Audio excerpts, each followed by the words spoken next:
episódio do programa The Health Show, um programa criado por 5 universitárias visando esclarecer suas dúvidas sobre a profissão do sonho. E a profissão do dia é... a enfermagem! E agora vamos rodar o vídeo Não Complica com a doutora Bruna Vasconcelos esclarecendo um pouquinho sobre o começo dessa profissão. Bom dia, Bruna. Eu vou falar um pouco sobre a enfermagem e o SUS. A história da enfermagem começa há milhares de anos, ainda antes do nascimento de Cristo. Nessa época, a humanidade ainda não sabia muito sobre doenças, que eram consideradas castigo divino. Mesmo assim, os enfermos recebiam cuidados, principalmente de mulheres. Com o tempo, esse trabalho foi ganhando destaque na sociedade, até que se tornou uma profissão. O surgimento de novas escolas da enfermagem contribuiu muito para o desenvolvimento e regulamentação da profissão. Algumas mudanças importantes na área da saúde também contribuíram para a valorização da profissão, como a criação do Ministério da Saúde e do Sistema Único de Saúde, e a organização dos trabalhadores em associações, sindicatos e conselhos, como o Conselho Federal de Enfermagem, o COFEN. Entre os países com mais de 200 milhões de habitantes, o Brasil é o único que possui um sistema de saúde pública universal totalmente financiado pelo Estado. O SUS é a denominação do Sistema Público de Saúde brasileiro, criado pela Constituição Federal de 1988, em seu artigo 1196, como forma de efetivar o mandamento constitucional do direito à saúde como um direito de todos e dever do Estado.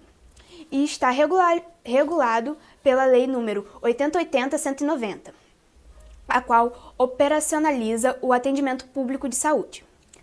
Com o advento do SUS, toda a população brasileira passou a ter saúde universal e gratuita, financiada com recursos provenientes do orçamento da União, dos Estados, do Distrito Federal e dos municípios, conforme rege o artigo 195 da Constituição.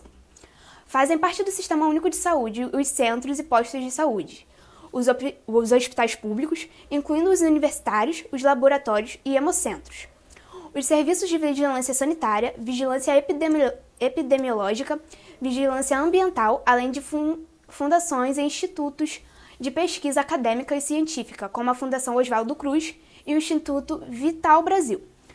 O Sistema Único de Saúde é um dos maiores e mais complexos sistemas de saúde pública do mundo, abrangendo desde o simples atendimento para a avaliação da pressão arterial, por meio da atenção primária, até os transplantes de órgãos, garantindo acesso integral, universal e gratuito para toda a população do país.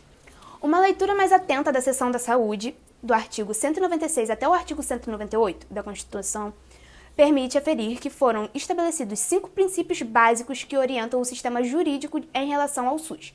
São eles a universalidade, a integralidade, a equidade, a descentralização e a participação social. Nada melhor que alguém dentro dessa área, super experiente, para esclarecer um pouquinho mais sobre nossas dúvidas. Estamos aqui hoje com Natália Ferreira. Bom dia, Natália. Bom dia, Bruna. Bom dia a todos. É um prazer estar aqui participando desse programa que torna o conhecimento acessível a todos. Prazer é nosso em te ter aqui. E aproveitando sua ilustre presença, selecionamos 2 relatos sobre partos e você vai me dizer qual foi humanizado e como foi e dar a sua opinião sobre para esclarecer nossas dúvidas, ok? Roda o VT. Olá, meu nome é Maria Beatriz de Oliveira Soares Melo, tenho 21 anos, sou casada, estudante e mãe de 2 meninas. Atualmente moro na cidade de Duque de Caxias, que fica localizada na Baixada do Rio de Janeiro. No dia 10 de fevereiro de 2022, às 20 horas, dei entrada na maternidade Luz, onde cheguei com 40 semanas de gestação. No exame de avaliação foi identificado 3 centímetros de dilatação, sem contrações. Mas, segundo a médica, o colo do útero estava bastante rígido e era necessário esperar mais um pouco. De acordo com as normas da maternidade, eu não poderia mais ser liberada, por já ter 40 semanas completas, e a partir desse momento iniciou uma internação. Fiquei na sala de pré-parto até o outro dia e, com bastante auxílio das enfermeiras, mantive a calma e consegui realizar os exercícios pélvicos para ajudar na dilatação, pois as contrações eram suportáveis. Pela manhã, me alimentei e fiz todos os exames que precisavam ser feitos, até mesmo a ultrassonografia, para ver como minha bebê estava. Às 14 horas, a médica veio me examinar novamente e notou que eu estava com 5 centímetros de dilatação, mas ainda com o colo do útero rígido. Depois disso, administrou soro com Buscopan para que facilitasse o processo, Mas 1 hora depois, ainda assim não houve evolução, e foi então nesse momento em que ela decidiu induzir o parto natural com ocitocina. Confesso que o medo me abalou, pois mesmo sendo minha segunda gestação, existiam traumas do meu primeiro parto que me deixavam aflita e com receios. Mas todas as profissionais que acompanhavam meu processo naquele momento traziam segurança e muita certeza de que aquele parto seria diferente. Ao entrar na sala de parto, me senti aliviada por ter a companhia do meu marido, que já estava do lado de fora esperando ser chamado. Me colocaram no soro e liberaram um banho quente para aliviar as dores que iniciaram por causa da ocitocina. E depois, exatamente às 15h50, as dores se intensificaram e decidi fazer exercícios para ajudar a ter uma dilatação mais rápida. Esse processo foi muito doloroso, mas foi incrível saber que estava sendo bem assistida pela equipe da maternidade e também pela força que meu companheiro me passava naquele momento. Às 17 horas, me deitei na cama e comecei a sentir dores muito fortes. Pedi que meu marido chamasse a médica para me examinar e ver a evolução das contrações. Quando ela terminou, disse que já estava chegando perto dos 7 centímetros de dilatação. E foi exatamente nesse momento em que eu senti um pouco de desespero, pois minha bolsa não tinha rompido. Eu estava com muita vontade de fazer força e sangrando bastante. A médica me acalmou e pediu para que eu ficasse deitada, controlando a respiração, que logo ela voltaria. Não demorou muito e as contrações vieram com mais força. Meu companheiro chamou novamente a médica, que já veio com a equipe, pois ele alegou que já estava conseguindo ver alguma coisa. Novamente fui examinada e estava com 8 centímetros de dilatação.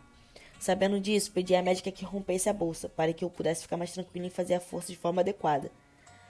A equipe pediu para manter a calma e controlar a força, porque ainda faltavam 2 centímetros para a parte expulsiva. Mas algo me dizia que naquele momento minha filha iria nascer. Então a médica, me examinando, sentiu a bebê, e nesse momento a bolsa se rompeu. Depois disso, controlei minha respiração e, com o apoio da equipe, 10 minutos depois minha filha, Maria Alice, nasceu. Saudável, de um lindo parto normal, muito bem assistido e com muita empatia. O mais incrível foi notar o respeito de toda a equipe na hora do nascimento da minha filha. Não só por ser um momento único, mas por a mãe ser a protagonista do seu próprio parto e por ter o poder de tomar decisões dentro de seus direitos. Exatamente às 18 horas, minha filha estava nos meus braços e, como expressão da minha fé, eu entreguei sua vida a Deus. Minha decisão foi compreendida pelos profissionais que estavam naquela sala.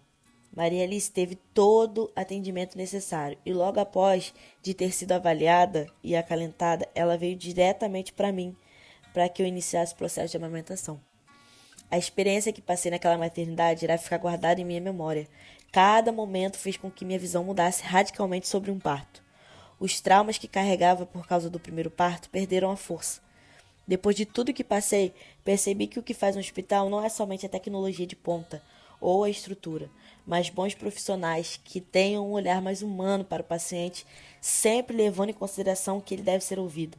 Por trás de todo o paciente há uma família, uma história e principalmente o medo por estar em um momento de vulnerabilidade. Por isso, minha gratidão a toda a equipe de saúde da Maternidade Luz.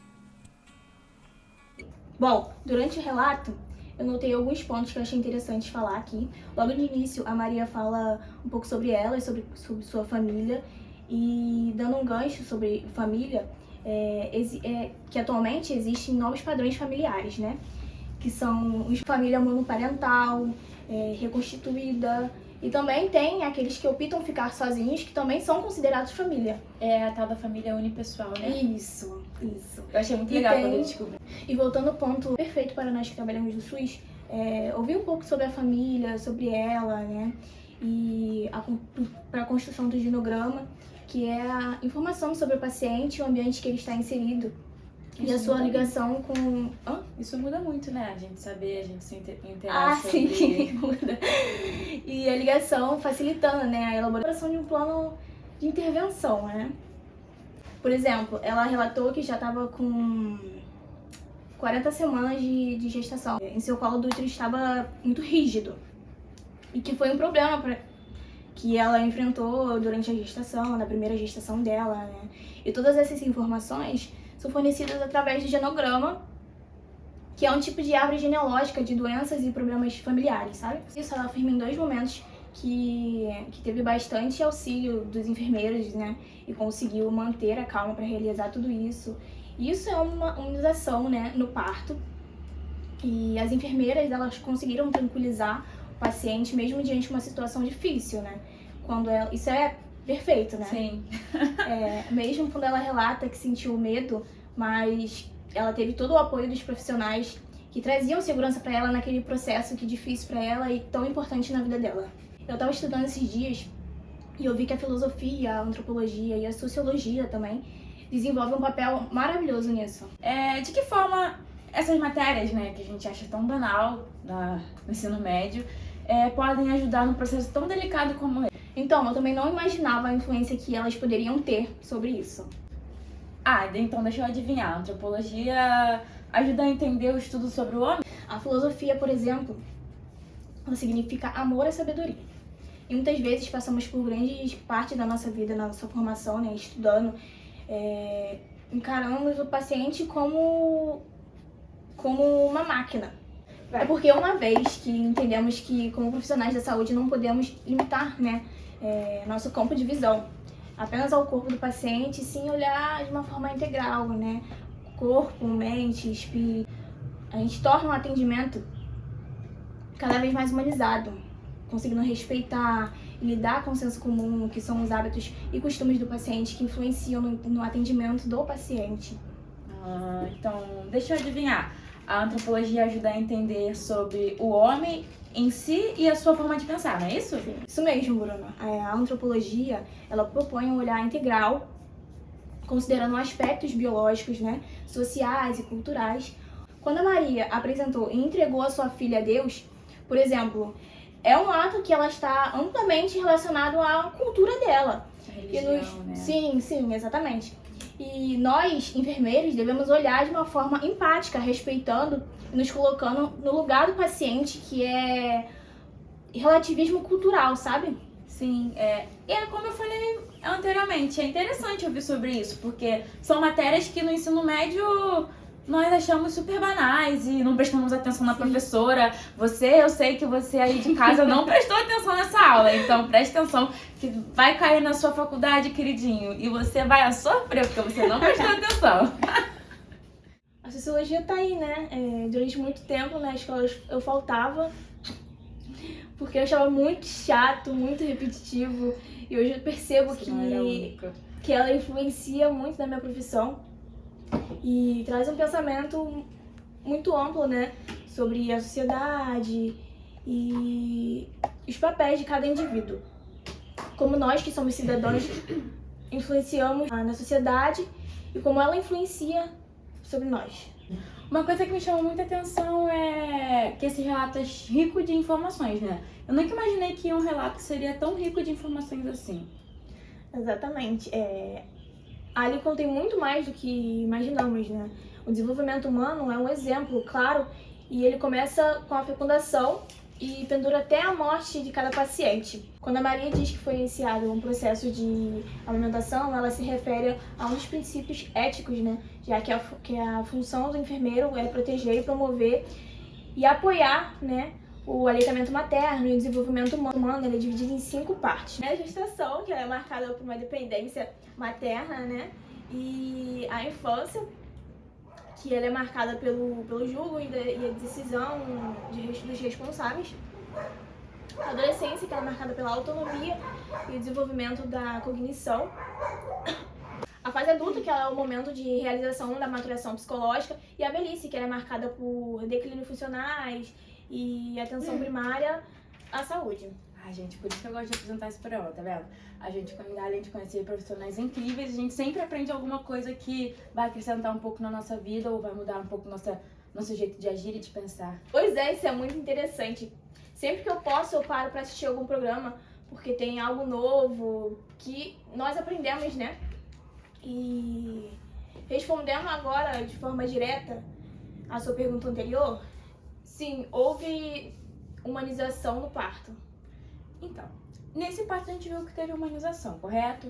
Agora eu vou ler pra você aqui um relato de uma telespectadora nossa que ela diz que foi uma sensação horrível no parto dela. E eu quero que você me diga a sua opinião sobre esse parto, sobre esse relato, ok? Vou ler pra você. Meu nome é Luciana Alves da Silva, moro há 20 anos com o pai das minhas filhas, tenho uma de 18 anos e uma de 6. Sou moradora do Complexo do Alemão, bairro de Inhaúma. Hoje vou contar pra vocês como foi minha experiência de gravidez e de parto da minha segunda filha. Tive uma gravidez meio conturbada. Enfrentei uma depressão nos últimos meses de gravidez e após a gravidez também passei por isso. Já com 39 semanas senti muitas dores de madrugada, como se minha filha já fosse nascer. Então fui ao hospital público e por cerca de 4 ou 5 da manhã. Lá eles me deram um toque e disseram que não estava na hora e me mandaram para casa. Quando deu 11 horas voltei para o hospital, porque não aguentava mais sentir aquela dor. Então me deram um toque novamente. Não me internaram, pediram para eu ficar subindo e descendo a rampa do hospital. E quando deu meio-dia, veio uma enfermeira com a unha grande pintada de vermelho dar o toque. Nessa hora percebi que havia me machucado. Foi aí que me internaram. De tempo em tempo, essa mesma enfermeira vinha dar o toque com as unhas enormes e me machucando cada vez mais, sem nem um pouco de empatia. Quando deu umas 7 horas, decidiram estourar minha bolsa.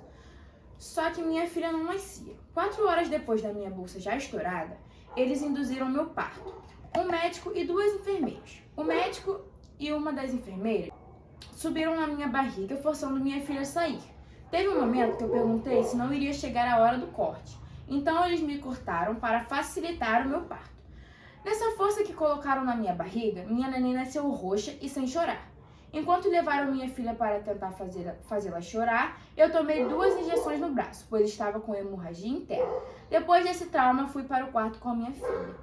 Então, Natália, esse é o segundo relato que nós tivemos. Ele é bem triste, pelo que eu li aqui agora, mas eu acho que se aproxima bastante da realidade de algumas brasileiras, né? Muito real, Bruna. É bem triste, né? Mas é muito comum. Eu já recebi diversos relatos e experiências ruins, abusivas em partos anteriores. Será que você poderia falar um pouco sobre esse relato? Me falar se houve humanização, como foi a conduta desses enfermeiros, desse médico? Porque ele foi bem diferente do primeiro parto. Bom, primeiro de tudo é que não houve nenhuma atitude de humanização ali. Pelo contrário, né? Fazer o procedimento de toque com as unhas grandes, subir na paciente, não é induzir, é violência durante o parto. Tem algo que possa defender essas mulheres? Alguma ética, alguma lei que a gente possa, sei lá, defender essas mulheres de alguma forma? Porque isso é muito comum, né? Muitas pacientes devem passar por você para falar sobre. Ou então tem gente que fica até com medo. Eu já ouvi mulheres falarem que quando chegam no hospital não querem demonstrar dor. E se tiverem com dor, não grita. Porque eles vão achar que é drama, frescura e não vão te atender. Eu já ouvi muitas mulheres falando isso. Isso se passa mesmo? Bom, segundo o Código de Ética, é necessário que o paciente tenha dignidade e respeito aos indivíduos em qualquer atendimento ou procedimento, sempre que vem o paciente em primeiro lugar, né?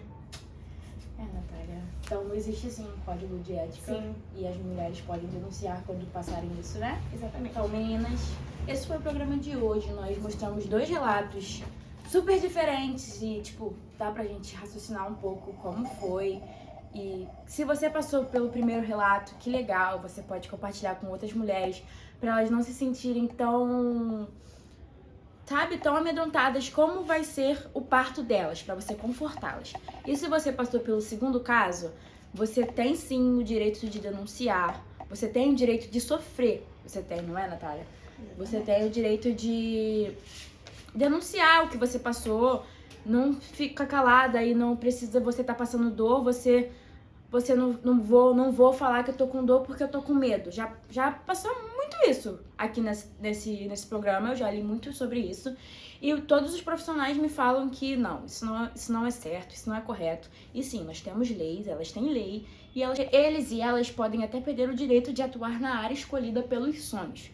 Se não quer trabalhar, não escolha essa profissão. Por aqui a gente encerra. Muito obrigada, Natália. Nada, o prazer foi todo meu estar aqui. Pela sua companhia, pelas retiradas de dúvidas, pelos seus esclarecimentos. Foi maravilhoso passar essa manhã com você. E eu espero que você volte mais vezes pra falar Pode convidar sobre assuntos também. bons. Porque esse segundo relato acabou comigo. É triste, realmente. E é isso, gente. Encerramos mais um The Health Show. E amanhã estamos aqui com mais um pouquinho sobre enfermagem. Beijo, tchau, uma boa manhã.